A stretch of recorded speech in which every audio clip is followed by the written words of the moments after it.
खुशहाल हरियाणा ये शो जिसके जरिए हम अब आपको बताएंगे कि कैसे मुख्यमंत्री मनोहर लाल के नेतृत्व में हरियाणा आगे बढ़ रहा है। देश की तरक्की में कैसे अपना योगदान कर रहा है हरियाणा। राज्य और जनता के हित में शुरू की गई मुख्यमंत्री मनोहर लाल की कई योजनाओं को राष्ट्रीय स्तर पर पहुंचाया गया, जिसकी तारीफ हो रही है। तो आइए बुलेटिन की शुरुआत करते हैं और जानते हैं सीएम मनोहर लाल की दूरदर्शी योजनाओं के बारे में, जिससे आज हरियाणा खुशहाली के पथ पर अग्रसर है, जिन योजनाओं की आज हम देश में चर्चा भी कर रहे हैं।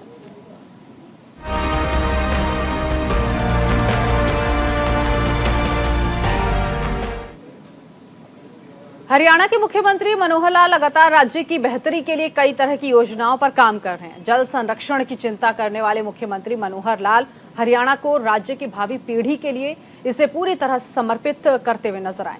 कोरोना काल के दौरान जब लोगों को अपने घर से बाहर नहीं निकलने दिया गया था और कार्यालयों में वर्क फ्रॉम होम का ट्रेंड शुरू कर दिया गया, तो मुख्यमंत्री ने इस अवसर को उपयोग में लेते हुए जमीन और पानी को भावी पीढ़ी के लिए संरक्षित करने का संकल्प लिया। मुख्यमंत्री ने धान बाहुल्य जिलों में किसानों के लिए मेरा पानी मेरी विरासत योजना को शुरू करने का फैसला किया, जिससे कुछ जमीनों पर सकारात्मक परिणाम देखने को मिल रहे हैं। एक किसान ने इस योजना का उपयोग करके धान के स्थान पर सब्जियों की खेती शुरू की। एक अमृत क्रांति जिसमें जल को कैसे बचाया जाए, इस क्रांति में आप सब लोगों ने भी भाग लिया है। इसीलिए मैं आपको अपना क्रांतिकारी मित्र बता रहा हूं। और पानी निरंतर कम होता जा रहा है।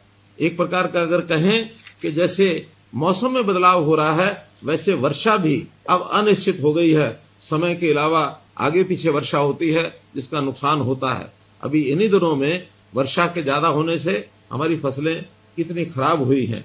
जल, जंगल और जमीन, ये तीनों चीजें हमारे जीवन का आधार है और इन तीनों पर हमको चिंता करनी चाहिए। और जब चिंता करने की बात आई तो उसमें से एक विचार आया कि आखिर पानी का सदुपयोग कैसे किया जाए। जब पानी की कमी महसूस हुई, पानी जमीन में बहुत नीचे जाने लगा, तो डार्क जोन का एरिया ये घोषित हुआ। सेंट्रल वाटर कमीशन, केंद्र का जल आयोग, उन्होंने भी हमारे प्रदेश के 36 ब्लॉक उनको डार्क जोन घोषित कर दिया है। एक रिपोर्ट के अनुसार हमारे 7,287 गांव, जिसमें 3,041 के अंदर पानी की कमी महसूस की गई है और 1948 तो ऐसे हैं जो गंभीर संकट में आ गए हैं। तो इसी के लिए कई चीजें हमने की हैं। उसके अंदर जैसा केंद्र में जल आयोग है, ऐसे हमने प्रदेश में भी जल संसाधन प्राधिकरण ये बनाया है और उनको कहा है कि पानी का नियंत्रण ये कैसे किया जाए, पानी का सदुपयोग ये किस प्रकार से हो, और खास करके जिस पानी का हम उपयोग कर लेते हैं और जो पानी खराब हो जाता है, गंदा हो जाता है, और उसका उपयोग दोबारा से रीयूज उसको कहना है, दोबारा उपयोग करने के लिए उसको लेकर आए। आपकी जानकारी के लिए हमने करोड़ों रुपए लगा करके 200 STPs लगाए हैं और इसका लगभग 700 क्यूसेक पानी ये हम इसको दोबारा से उपयोग कर रहे हैं। पानी जमीन के अंदर वर्षा के दिनों में कैसे जा सके, लगभग 1000 रिचार्ज वेल ये हमने बनाए हैं। जो पुरानी झीलें हैं और तालाब हैं उनको साफ करने का काम, नई झीलें बनाने का काम ये हमने किया है। इसके लिए हरियाणा में तालाब प्राधिकरण ये भी हमने बनाया है। लगभग 8000 तालाब हैं, उसको कैसे स्वच्छ किया जाए, कैसे उसकी सुंदरता बढ़ाई जाए, कैसे उसके पानी का उपयोग माइक्रो इरिगेशन के नाते हम उपयोग कर सकते हैं। तो इस प्रकार से ये सारे कदम और हमने उठाने शुरू किए हैं। जमीन को हम अपनी विरासत मानते हैं, लेकिन भूलिए मत कि जमीन के साथ पानी ये भी हमारी विरासत है। अगर पानी के बिना जमीन हमने दी तो उसका कोई उपयोग नहीं हो पाएगा। इसलिए हमने इस कार्यक्रम को शुरू किया, जिसका नाम दिया हमने मेरा पानी मेरी विरासत। और मेरा पानी मेरी विरासत के अंतर्गत जो योजना बनाई गई वो यही बनाई गई है कि हम कैसे इस पानी का उपयोग, इसका प्रबंधन ये हम कैसे ठीक करें। सबसे ज्यादा पानी धान में और गन्ने में लगता है। 1 किलो चावल उगाने में, उसको पैदा करने में 3000 लीटर पानी लगता है। क्या हमारा किसान ये अपनी खेती में विविधीकरण करके क्या उसका पानी का बचाव नहीं कर सकता है? निश्चित कर सकता है। जब बातचीत हुई तो हमारे किसानों ने कहा कि हमारी थोड़ी आमदन घटेगी, तो हमने 7000 रुपया प्रति एकड़ ये मुआवजा शुरू किया आज से 2 साल पहले 2020 में। मेरी जानकारी के हिसाब से 1,74,464 एकड़ पिछले 3 साल में हमने अपनी बिजाई दूसरी फसलों को बो करके एक बहुत अच्छा काम किया है। माइक्रो इरिगेशन का अगर प्रयोग करते हैं तो सरकार उसके लिए भी 85% ये सब्सिडी देती है। अब तो हम स्वयं हर गांव का ये मूल्यांकन करेंगे कि उस गांव का पानी 1 साल पहले कितना था और अब 1 साल के बाद ऊपर आया तो कितना आया। हर गांव के लिए पीजोमीटर इसकी हमने व्यवस्था की है।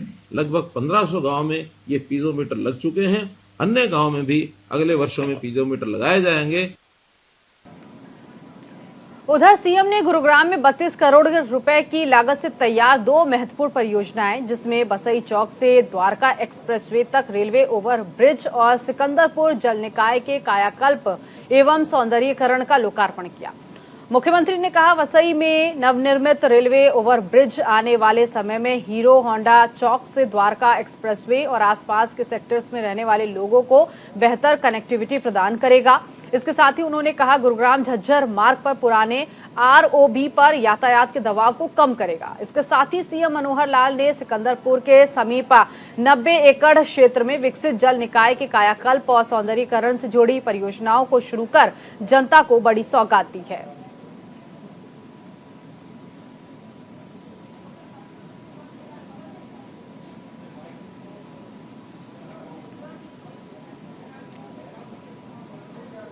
हरियाणा में विधानसभा चुनाव 2024 से पहले प्रदेश सरकार हर वर्ग के लिए कोई न कोई योजना ला रही है। इसी कड़ी में पंचकुला में 2 दिवसीय जल संगोष्ठी के समापन सत्र के दौरान सीएम मनोहर लाल ने प्रदेश के किसानों के लिए बड़ी घोषणाएं की। इसके साथ ही जल संरक्षण के लिए अमृत जल क्रांति योजना का शुभारंभ किया। देखिए रिपोर्ट।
अगले 3 महीनों में कार्य योजना को अंतिम रूप मिलेगा। इस कार्य के लिए मशीनें उपलब्ध करवाई जाएंगी। सब्सिडी का प्रावधान करना होगा तो वो भी किया जाएगा। विश्व बैंक से 700 करोड़ रुपए का बजट। विश्व बैंक ने अटल भूजल योजना को सैद्धांतिक मंजूरी दी। राज्य के 14 जिलों में विस्तार करने को दी मंजूरी। पंचवर्षीय योजना के तहत 700 करोड़ का बजट मिला। दूसरे चरण में विश्व बैंक की ओर से लगभग 700 करोड़ का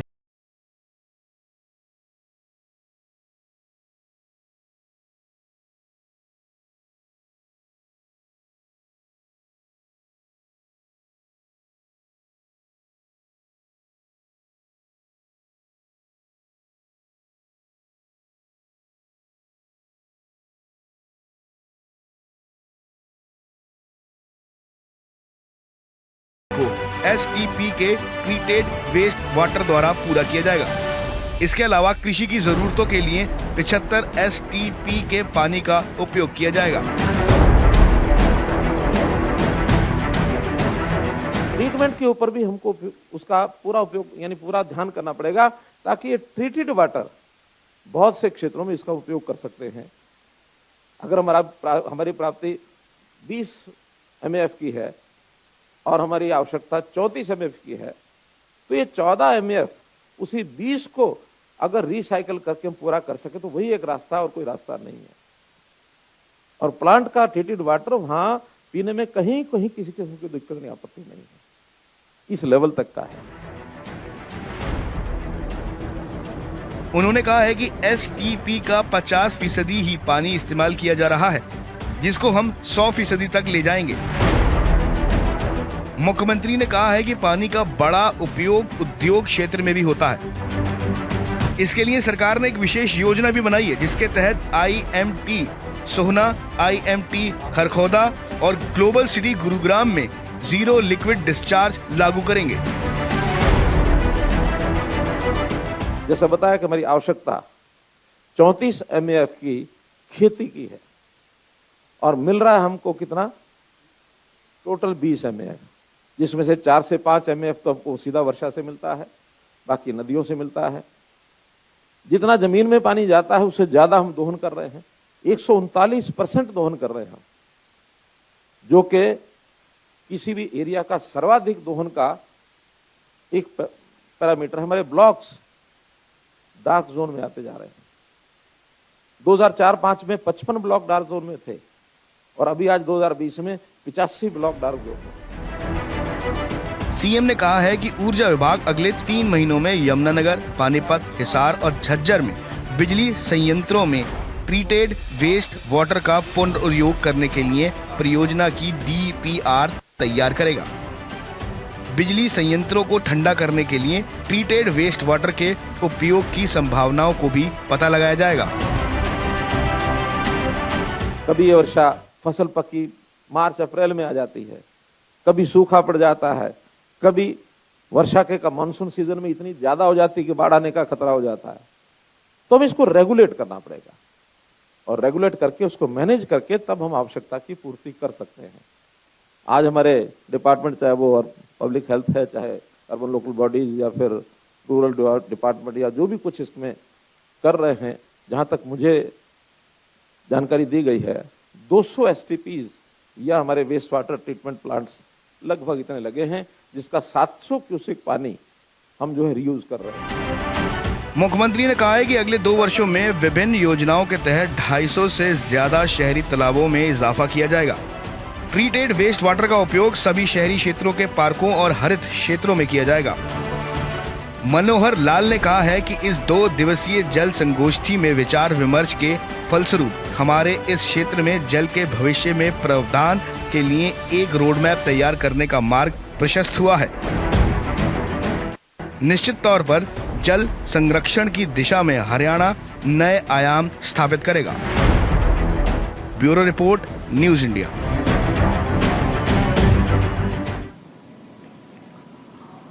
और इसी के साथ इस बुलेटिन में अभी के लिए बस इतना ही। नमस्कार।